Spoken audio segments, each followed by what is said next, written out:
Ayla Fritz. Ayla Fritz. Okay, thank you, Ayla. I don't see any questions, so thank you for your testimony. Ken? Next up will be Edward Lindsay. Thank you guys so much. And let me tell you something. This is why House Bill 5283 is so important. I was a member of FFA. I was a Future Farmer of America myself. I learned a lot about agriculture, and I'm actually using it today. I actually went to school in Texas where I was an FFA, and I moved to Connecticut. Now I'm actually one of the biggest independent marijuana distributors, legal distributors in Connecticut. And the reason why this agricultural program is so important is if we can teach kids how to have a green thumb, how to do stuff that's unorthodox, instead of just typing on a computer screen, you can actually go out in the field, go out in the dirt. You can see stuff grow. It's actually really rewarding. It actually makes you feel good about yourself. It'll give you confidence. It'll give you a boost. And these young kids, they're under so much turmoil already with just the world around them.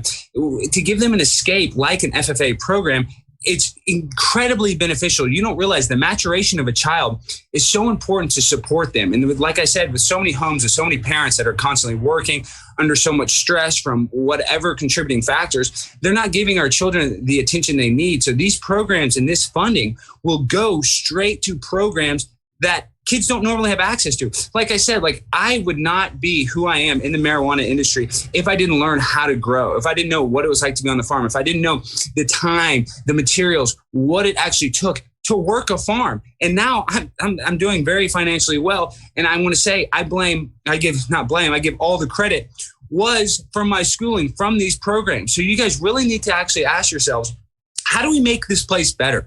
Well, we do it by helping our youth. We don't do it by helping, adults that are already stuck in their ways and already probably, have so many contributing factors that make them negative. These young kids, these are the ones we got to cultivate. Just like how we cultivate marijuana, we want to cultivate these kids and we want to do it the right way. We don't want to turn it into swag. We want to turn it into hydroponic, dank buds. And that's just a metaphor of what we need to do to our kids. It's like how when you grow something, it doesn't matter if it's strawberries, it doesn't matter what you're growing.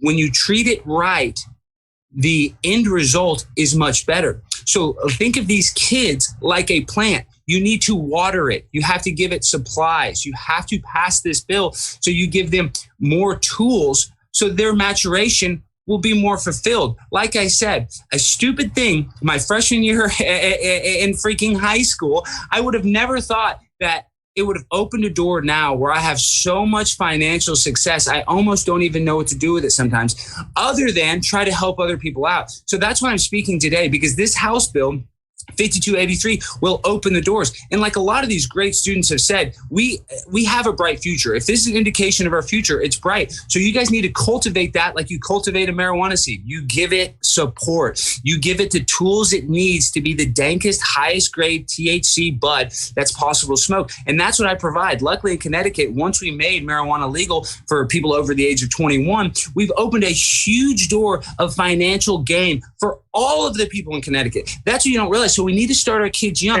I'm not saying we have to teach them. Can you start? Yeah, I'll wrap up.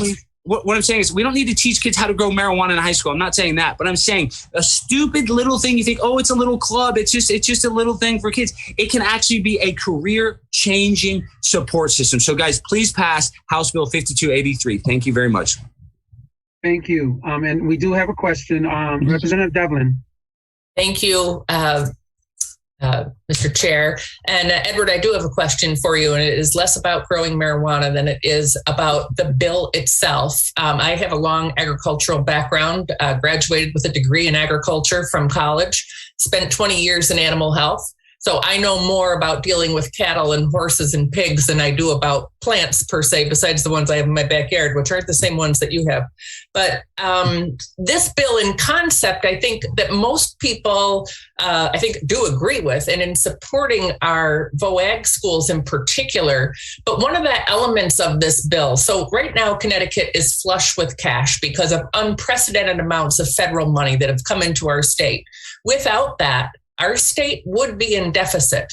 And within a year, when that money goes away, our state is likely to be in deficit. So one of the pieces of this bill, when you actually read the language and pay attention to the details, is that the way that the program is funded, or used to be funded, is that money would go to the district that you would come from, right? So that district would get the money, and then you would go to the VOAG school if it's out of the district, and then that district would bill the district that you went to.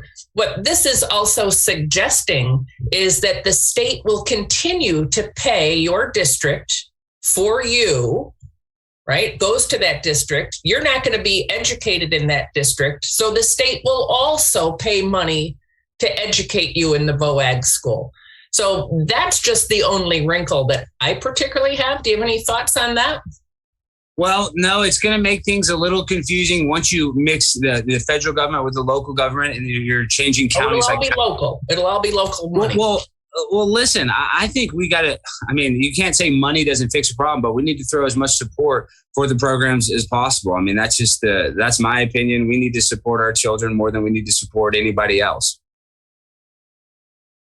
Well, I don't disagree with that, but thank you.